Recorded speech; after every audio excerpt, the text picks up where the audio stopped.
I'm Ilaria, and I'll be your host today. And we are wrapping up day 2 of Abu Dhabi Finance Week with a bang. This is a fantastic lineup. There are 3 fantastic leaders who are like reshaping finance as we know it, and I'll do my best to get them to tell us all their secrets. So, Mark, maybe let's start with you. You are the co-founder of iAngels, a venture capital platform. You have deployed more than 400 million in capital, and in over like 120 startups, I believe. Tell us, how do you do it? How did it all started? And what's your secret behind your strategy? Fantastic. Thank you, everyone, for joining us. I'll give you guys a brief background. So I grew up around tech. This was really, from a very young age. I studied physics and mathematics and computer science. I did my bachelor's degree in mathematics and computer science at the Technion, which is in Israel, like our MIT, and MBA at Columbia University in New York. I was always working in these like huge corporates. There was SAP for many years. I was writing code and leading our R&D teams. I was at IBM and Amdocs doing corporate strategy. So I was always kind of the corpy in our household. And I love the fact that I was part of a huge organization with a lot of resources. And as part of my role was really working together with leadership to find either M&A targets or to find ways to collaborate with young startups on kind of that whole onboarding and adoption processes of new technologies into large organizations. And then 11 years ago, I became an entrepreneur myself, I like to call it. Some folks say moved over to the dark side, but I call it, I spread my wings and joined the entrepreneurial world and founded iAngels. iAngels is an investment platform and VC based out of Israel. We focused on early stage technology startups. And the motivation was really about breaking the VC model. So the VC model traditionally was institutional capital. We're looking at very specific deals. The ecosystem in Israel is relatively evolved. So you have all the layers. You have like the fundamental angel layer and early stage VCs and later stage VCs and institutions and government support. And you really have a full-blown ecosystem. But at the same time, personally, when I wanted to invest, I could either place my capital in a VC fund, and that would really dictate a very high degree of capital investment into one manager, or I could do angel investing. Being an angel is very romantic. We used to kind of talk to people and they say, I want to look the founder in the white of his eye. I want to feel it in my gut. And then they invest like $50,000, then it's gone. Like you don't even know what's going on with the company. You have no shareholder rights. You're not on the board. You're not necessarily able to participate in follow-on rights, which is by design how you make money in the companies that are becoming successful. So the motivation behind iAngels was to create a very open and very transparent ecosystem of investors who are like-minded, who want exposure to this asset class in Israel, and we're their eyes and ears in that ecosystem. So we do deal origination and due diligence, and we go in one large investment together. We allow them to co-invest with us, and we are essentially their shareholder rep. And our business grew gradually to accommodate more types of different products, like classical VC funds, to enable institutional investors to join us as well. And it's been a great journey. So it's been 11 years now, as mentioned, $400 million in assets, approximately 120 companies that we invested in, over 26 profitable exits. We have unicorns in the portfolio, things that we led the seed round and are continuing to be lifetime investors for them, serving on the board of publicly traded companies in our portfolio. So it's been quite a ride, and happy to answer more questions later. Fantastic, thank you very much. Eloise, your CV is also impressive. You have a PhD in machine learning from Oxford University, and you're one of the most copied popular investors on eToro. Obviously, we've seen a boom in AI, so we need experts like you more than ever. How do you combine your academic expertise in AI with like real-life investment knowledge? Yeah, I think Moore's comment about like going to the dark side is so funny because when you do like a PhD at a place like Oxford and then move into investing, the irony is that like those two parties have much more in common than they like to admit often.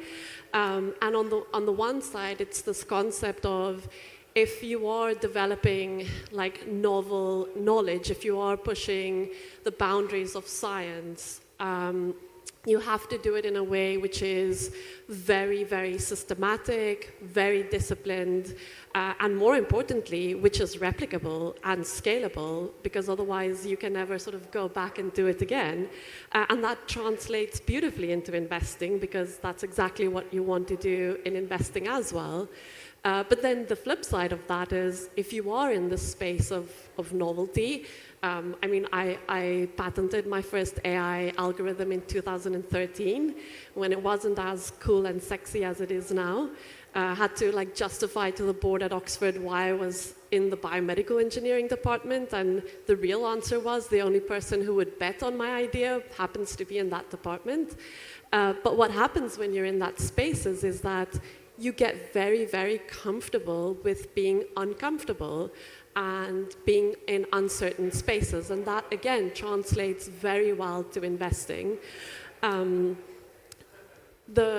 The next step then is like, how do we apply technology in order to capitalize on that? And that's where something like eToro has come in really well into my journey, when I had some algorithms that I built in 2016 and I wanted to test them.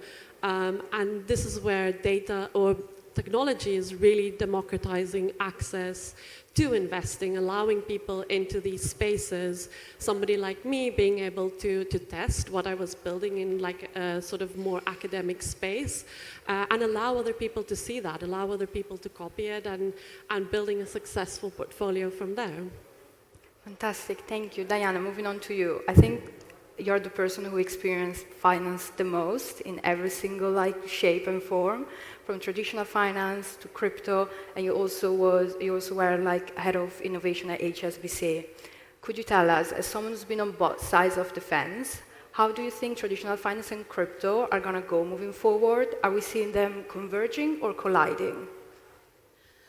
Yeah, I think that's a really excellent question, and the answer is probably both. So, I mean, blockchain at its heart is a technology that allows the removal of centralized intermediaries and for them to be replaced with math and code. And that creates a lot of opportunities, and obviously also presents a potential enormous disruption for the traditional finance industry, for many industries which are centered around being a trusted intermediary.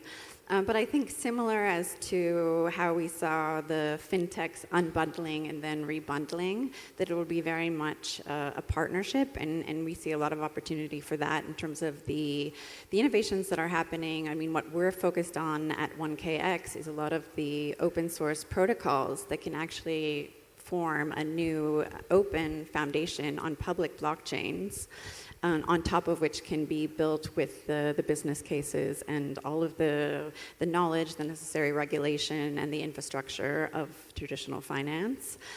So it's sort of similar. It takes me back very, very early in my career. This is like mid-90s. My first job was actually building intranet sites for Nortel Technologies, and at the time then it was like the open internet was seen as very risky, and what institutions wanted were instead intranets. And this was sort of the first foray, and I feel that's a similar, you can really see the comparable today with the idea of using private blockchains, but really the end state and where we can take advantage of these efficiencies, of the composability, and of the open innovation is with public blockchains. So it's going to be that evolution that really creates these partnership opportunities for both worlds to synergize. Fantastic. Now let's bring it all together, right? This is a question for all of you. Of course, you've all made fantastic contributions to finance and innovation. So I was wondering, how do you see VC, crypto, and AI coming together and shaping the next 10 years of the finance industry? If you had a crystal ball, what is that going to look like? Well, I think this is going to be a very, very interesting decade. I share sometimes with people who are close to me that I really think it's one of those things that you can perhaps experience once in your career. For us in VC, you have to understand that it's very much correlated to what's going on with capital markets. And as we saw the correction in capital markets, that by definition dictates what's going to happen in the private market. Because if going public is the holy grail, then you need to kind of try to evaluate how these companies can grow into that place. If previously it was all about revenue multiples, now it's EBITDA multiples. It's a completely different state of mind. Public companies who are not profitable are being penalized, and everything trickles back down to privates. So we saw a correction happening in private markets, lagged somewhat, maybe 1 year after the correction in the public sector. And these days, it's really inspiring and really fantastic to be an investor because things are kind of back to normal, back to fundamentals. You're able to create analysis on companies. You're able to take the time and do actual due diligence. There's no FOMO. And so it's a great time to be an investor and have dry powder to invest.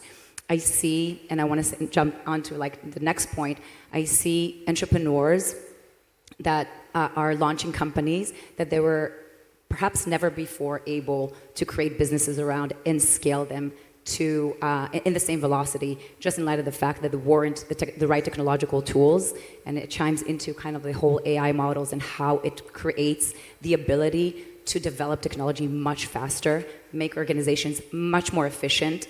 I'm not necessarily talking about companies that create AI platforms, but rather leverage the new capabilities to launch your businesses much faster, to get customer adoption much faster, to write code much faster, to have better QA, to have better governance, have better sales, customer success. So these things, I guess that trends are becoming the building blocks of building successful and sustainable businesses. And we're seeing these companies launch in a much faster way. So for me as a venture capitalist, I think it's going to be a fantastic vintage. We try to kind of encourage entrepreneurs to step out and harness the tools, the capabilities, and the technologies that are just going to make their businesses so much faster, so much more global, and so much more successful. Fantastic. Eloise, building on Moore's experience in VC, my question is, do you think AI will help VC companies make better investment decisions? What's your take on it? And what's your vision for the next 10 years? Yeah, I think definitely in the short term, there is this great application of sort of AI-forward companies. So these are the companies that are applying increasing productivity. But the way that we're looking at it right now in the sort of deep AI is the generative AI is really sort of the tip of this iceberg. So if you think about that, that's sort of like this area over here where we're all using data that already exists. As like a humanity, we happen to have this data. We're spending a lot of time and energy with data architects and data engineers to sort of form it into a usable way to increase our productivity. What we're sort of looking at more longer term is saying that what are the novel data streams that we need to build? So that's sort of this vacant spot on the other side where nobody's playing in order to collect these data for the next 3, 4, 5 years so that by that time, we can build the foundational models that will get us into the future. And that's a sort of very different question because here you have a blank canvas where you're able to think about data from the perspective of understanding the capability of what AI can do. And it's not to say that in the short term we're not going to get a lot of benefit through productivity, through generative AI, maybe some multimodal models. That's all great. But I think on the other side is really the long-term future where we see these spaces coming together in terms of entirely new ecosystems that allows us to do innovations that we can't even imagine at this point in time. Thank you. Diana, would you like to add something to that? Yeah, I think there's a lot of really interesting potential synergies between AI and crypto. Firstly, the sustainability of open source software, and we see how important open source networks and models can be, and crypto can be a layer to incentivize that. Also, the crypto ecosystem as a hotbed for real-time innovation, just the amount of brain power that's in the space that's constantly experimenting on a global scale and putting their energy into projects like AI. We're seeing a lot come out with AI agents as well, and how crypto can potentially be a financialization layer, because an agent probably isn't going to be able to open their own bank account. But they can certainly use crypto and self-executing code. And then also with compute as well, with trends like DePIN, so decentralized physical infrastructure, and how that can support in an open way to necessitate the compute power that we'll need to power AI as well. Fantastic. And just to touch on the topic of inclusivity, because you are all like inclusivity champions, at least in my eyes, and inclusivity is a critical consideration in shaping the future of finance. How do you think the VC sector, the AI practice, and crypto can help enhance inclusivity, not just in the product they produce and not just in the stuff they build, like across the whole ecosystem? So it's a great question, and I'm getting asked a lot because it's hard to not see that I'm a woman. But I have to say, so for us, again, we manage our own money, but also, our LP's money. So we do have fiduciary. I can't invest just for the sake of inclusivity. However, based on data, and we're a very data-driven organization, we look because there are many VCs that say, oh, we invest in women, oh, we want to invest in women leaders, women founders. And then when we look at their portfolio, there's like nothing there. For us, and I double-checked the numbers just before coming here, our portfolio has 20% women founders in the portfolio. Now, the average in Israel, thank you, the average in Israel based on Startup Nation Central's report is 10%, and the average in the US is actually 15%, but declining in recent years. So it's not actually becoming better, it's becoming worse. Now, we are a woman-led, woman-founded fund where we're two female founders and owners of the VC, which is also an anomaly, especially when you're performance-driven and not founding the business just to support other women. But we found that we're not looking to invest in women, we're looking to invest in the best founders. And so it happens that for us, the number is twice as much as it is in our ecosystem, in our industry. And it's only because perhaps as women founders, entrepreneurs, we don't see it as a limitation, we see it as a secret weapon. I'm a mother of 5 children. I have always been working, I was always career-driven. I think we can do this in parallel. It's a non-issue at all. We can be boss ladies. We have the entire management team at iAngels are all women. Again, people ask me, do you guys discriminate men? And we said, no, we just chose the best person for the job. True, we have more inbound because we're women. And by now it's already like a cool thing to have.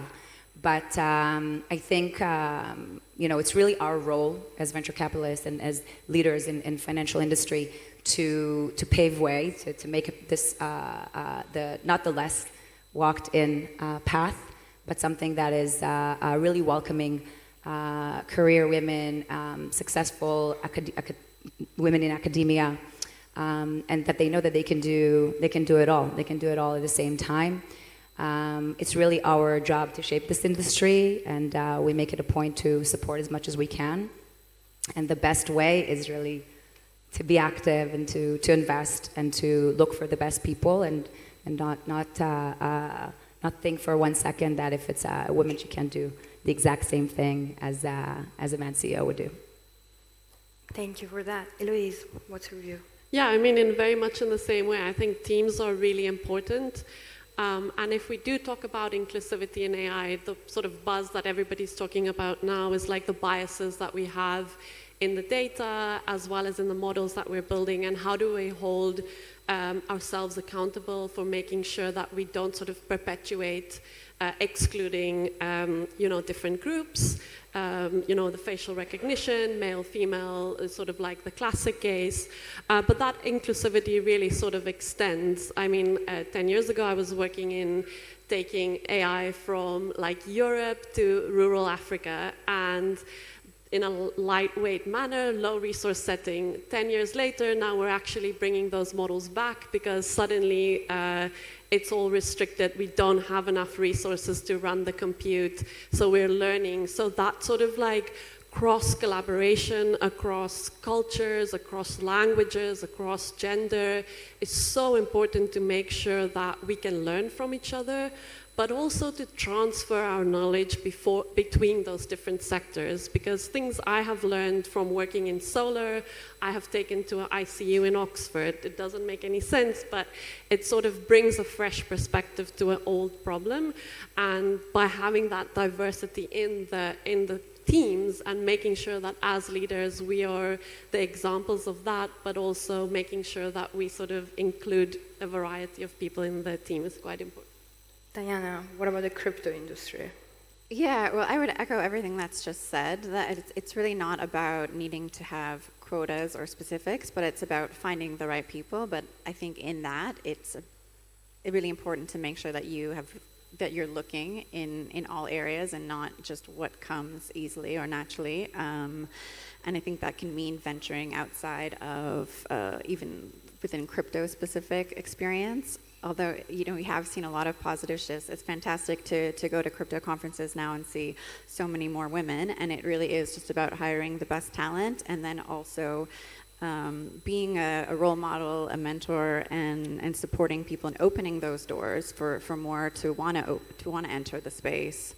And to find it to be a community where they can take part as well. And we do actually even see women creating their own communities within crypto. There's She-Fi, there's Boys Club, and there's really fantastic initiatives that have been led by women to bring others in that are certainly striking a chord. I mean, crypto at its core is about being open and community-driven, and we need everyone to be part of that. And yeah, we're definitely making strides. Brilliant. Would you like to add anything? I think, again, as you mentioned, the abundance of different perspectives is really important. It's not about necessarily men or female, but it's interesting to think about some traits or values that I can kind of bring up that come to mind about different attributes that women have. So, for example, women are much more, they could be perhaps more risk averse. But then again, on the flip side of that same coin is that they execute on what they said that they're going to execute. It's less of the case for me to sit down with a woman founder and for her to overbuild the budget in a way that's not realistic. It's more common for me to sit with a female founder and her fundraising goals are going to be reasonable as well. They're not going to say, okay, I'm going to do $1 million the first year and $50 million the next year, and I'm going to. So I think it's the flip side of that. You need both, as you mentioned. You need the variety, not to be prone to groupthink, not to go in one direction, and really enjoy the kind of the gifts of different types of people internationally, different genders, and different perspectives. So I think it's critical. Final question. I'll put you all on the spot. Best piece of advice for prospect entrepreneurs. Mar, would you like to go first? Best piece of advice. Just go out there, ask tough questions. Don't go to listen to the people who are just going to reiterate what you already know. Try to get as many opinions around the room. Try to push the envelope. Be I don't want to say a dreamer because it's not dreams, it's reality, and we're shaping the future together. And things that I wouldn't have thought of, in 10 years are going to be commodities in my children's life and as they become young adults. And this many times, I think about it, what kind of world will we have here in 20 years when they kind of roam the world? And this is exactly what I want to invest in, the kind of entrepreneurs that are looking for tough problems, big problems, that want to change the future, that are going to change the world for the better. And these are complex problems, but we have perhaps now more than ever before the engine that's going to bring us there. Eloise. Yeah, I think just to get started, but also more importantly is don't feel that it's a stupid question. I still ask questions and my husband will be like, I can't decide whether you're just being an idiot right now or what's your problem? And I'm like, well, I'm English second language. I don't know that word. Tell me what that means. So nothing is a stupid question. Just ask. It's the only way that you're going to expand your insight and just be fearless, which I think will help you solve those really complex problems that we need solutions to. Diana? Yeah, I think it's quite similar to what they said, but my favorite line is, you can just do things. Brilliant. Thank you. Ladies and gentlemen, the future of finance.